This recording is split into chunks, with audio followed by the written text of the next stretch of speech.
it's completely changed my whole sales. It's completely changed my whole sales career for real.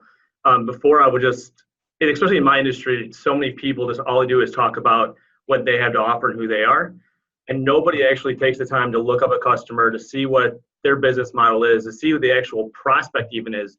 So I would spend maybe, before I would do pre-call planning, I would maybe reach out to a customer 10, 15, 20 times, never get a response. Now that I'm doing all this pre-call planning, I have, my response time is I'll send an email or a voicemail, maybe I'll do like 1 or 2 sequences, and I got customers replying back to me, giving me phone calls back. It significantly changed the way that my sales process and my sales career has been over the past few months. My numbers are my numbers are great.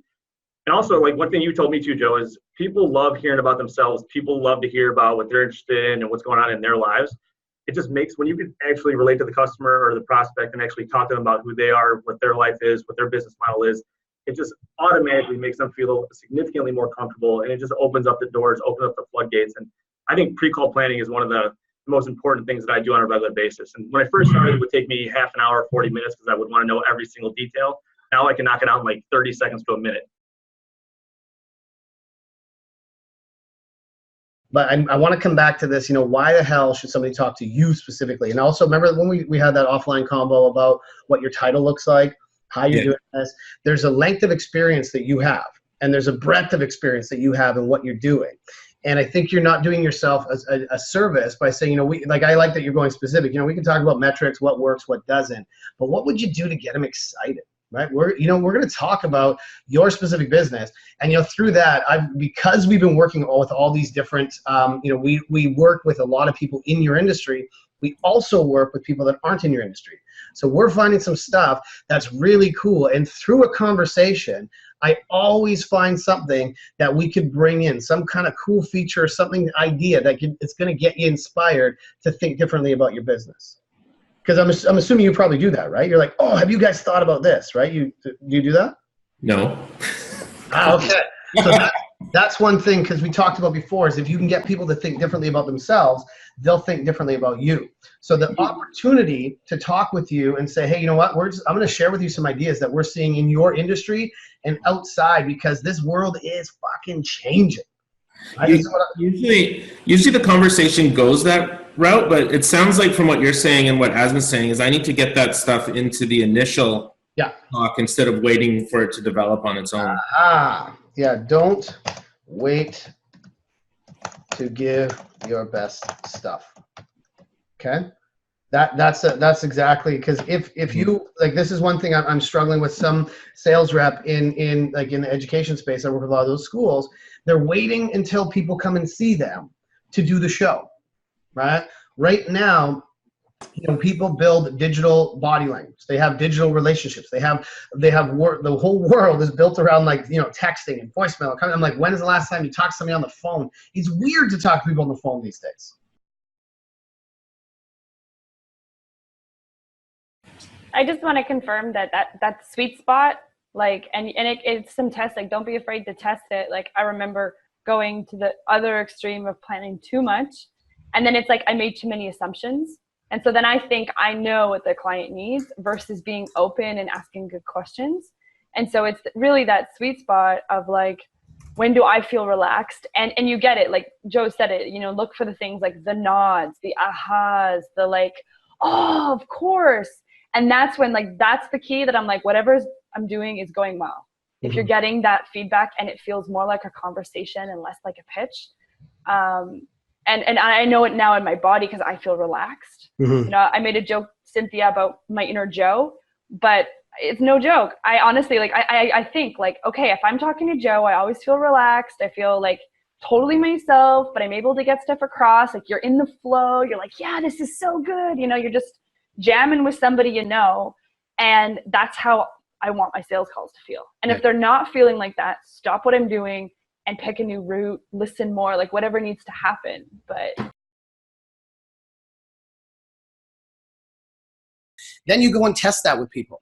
But the better that you do this, also, it allows you, because it feels like a lot of work up front, but this will also allow you to prepare for future messaging. So when we talk about like sequencing and emails and follow-up stuff, this allows you to already be prepared to put those in place. So every time you do something, you don't have to really think it through. I call it doing your future self a favor. So that you're planning for that. So I always, like, in my notes, when I do like CRM, Asma, welcome. Are you in the airport? She's in the airport, it looks like. Asma, security at Asma. Are you there? Yeah, she's there.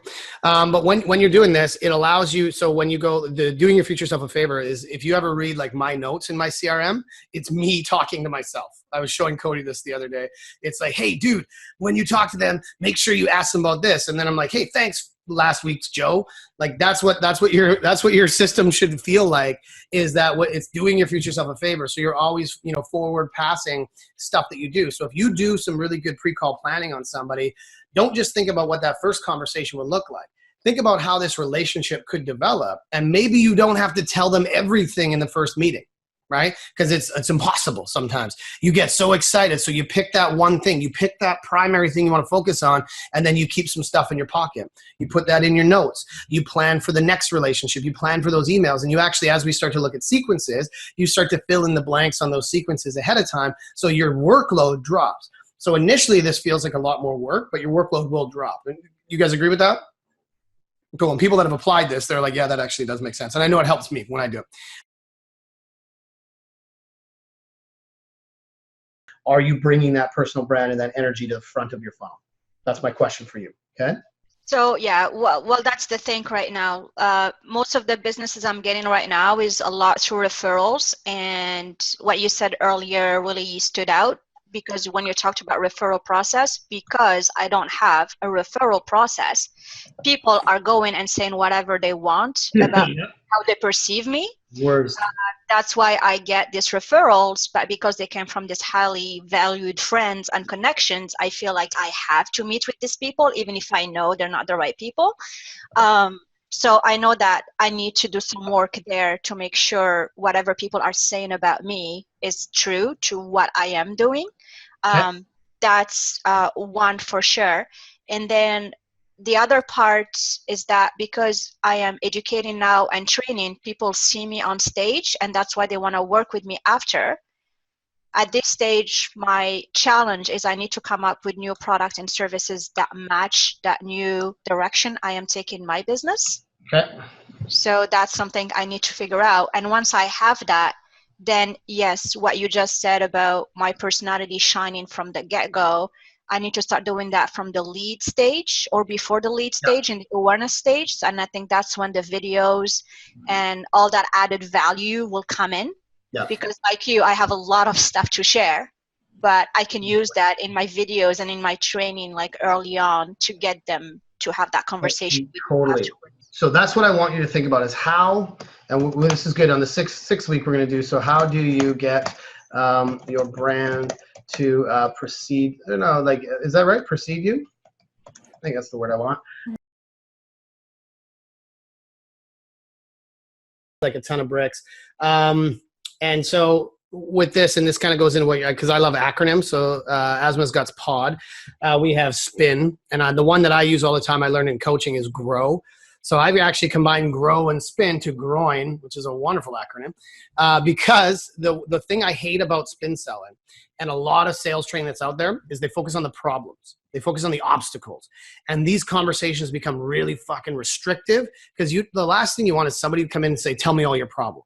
Because not every business is full of problems. What we want to look at is, what are the opportunities? What's in front of you? We want to talk to people that are in growth mode, not crisis mode. If we bring people down to the depths all the time, that's a lot of work, right? So, I'm going to make these guys cry and then I'm going to save them. That's what a lot of people think selling is.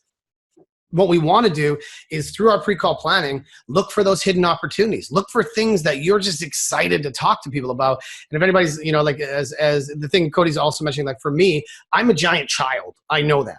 And when I go into like meetings, I just can't help but be excited. And if somebody's like, this is a challenge, because I've done this a bunch of times, I'm like, in every challenge, there's got to be 10 things that are cool.